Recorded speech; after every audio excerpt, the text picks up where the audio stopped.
ने सरकार को घेरा है, जिसमें उन्होंने कहा कि ओबीसी को जनसंख्या के अनुपात में हक नहीं देना चाहती भारतीय जनता पार्टी और बीजेपी नहीं चाहती ओबीसी समाज का विकास हो।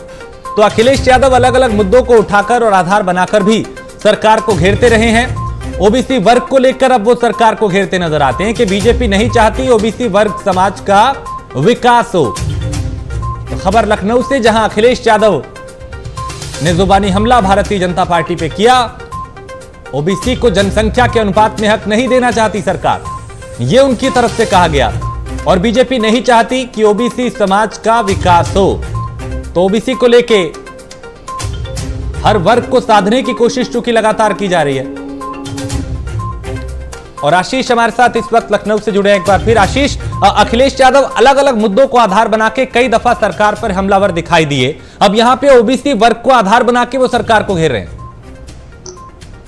जी बिल्कुल राजेश, देखिए कि 2022 यूपी विधानसभा का जो चुनाव है उसके अब कुछ ही समय रह गए, यानी कि अगर देखा जाए तो करीब 5 से 6 महीने के आसपास यूपी विधानसभा चुनाव के समय रह गया है। और इस यूपी विधानसभा चुनाव एक अहम चुनाव होता है, जहां एक तरफ सभी राजनीतिक पार्टियां ब्राह्मणों को लुभाने का काम कर रही, जनसभाएं कर रही है, तो वहीं अखिलेश यादव भी बीजेपी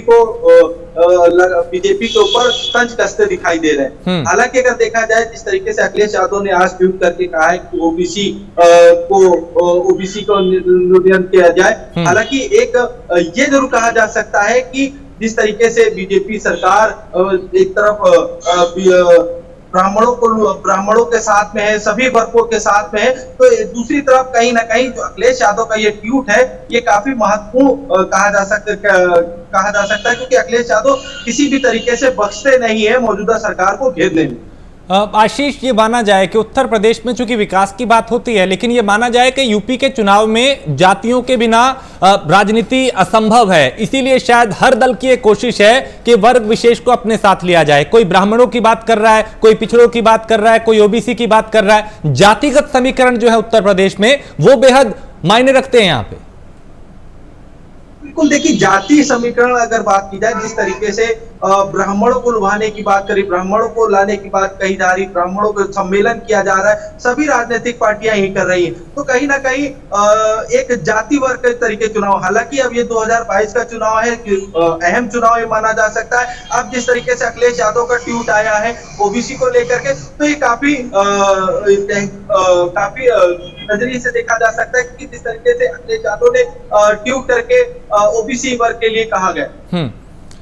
आशीष, ऐसे में अखिलेश यादव की आगे की रणनीति क्या रहने वाली है? क्योंकि हमने ये भी देखा कि वो मुद्दों की बात करते हैं, वो विकास की बात करते हैं, कानून व्यवस्था की बात करते हैं, सरकार की नाकामियों की बात करते हैं, लेकिन जब जातियों को साधने की बात होती है तो क्या समाजवादी ये पार्टी जानती है कि विकास के साथ साथ बुनियादी मुद्दों के साथ साथ जातिगत समीकरण बेहद जरूरी है, इसीलिए वो ओबीसी को आधार बना के सरकार को घेर रहे हैं?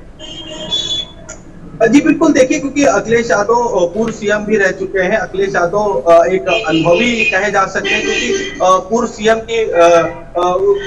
सीएम रहे हैं। अब जिस तरीके से अखिलेश यादव बयानबाजी कर रहे हैं, बयानबाजी में जिस तरीके से जाति समीकरण को लेकर के चल रहे हैं, तो जाहिर सी बात है कि 2022 का जो चुनाव है जाति समीकरण को देखते हुए ओबीसी की बात कर रहे हैं। हालांकि जो और दल है, चाहे बीजेपी की बात करें, बीजेपी भी अगर देखा जाए तो सभी दलों को साथ में लेकर के चल रही है, क्योंकि जिस तरीके से ब्राह्मणों की बात की जाए, ओबीसी की बात की जाए, तो सभी दलों को लेकर के चल रही। तो जाहिर सी बात है अब जिस तरीके से अखिलेश यादव का ट्वीट है तो ये काफी चौंकाने वाला ट्वीट। चलिए, बहुत शुक्रिया आशीष इस तमाम जानकारी के लिए। तो समाजवादी पार्टी पूरी तरह से एक्टिव दिखाई दे रही है और यहाँ पे अब ओबीसी को आधार बना के अखिलेश यादव सरकार को घेरते हुए नजर आ रहे हैं। उन्होंने बाकायदा ट्वीट किया और कहा कि बीजेपी नहीं चाहती कि ओबीसी वर्ग का, ओबीसी समाज का विकास हो, उनका भला हो। और अखिलेश यादव इससे पहले भी अलग अलग मुद्दों को आधार बनाकर सरकार को घेरते रहे हैं। तो बीजेपी नहीं चाहती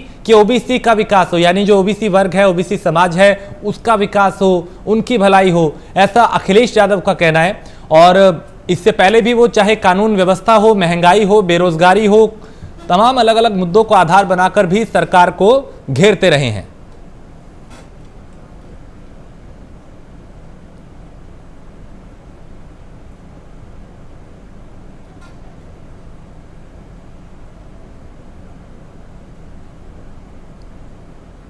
तो अखिलेश यादव इससे पहले भी अलग अलग मुद्दों को आधार बनाकर सरकार को घेरते रहे हैं और यहां एक बार फिर वो सरकार पर हमलावर हुए और इस बार ओबीसी वर्ग को आधार बनाकर वो सरकार को घेरते हुए नजर आए। यहां एक ब्रेक के लिए रुकेंगे।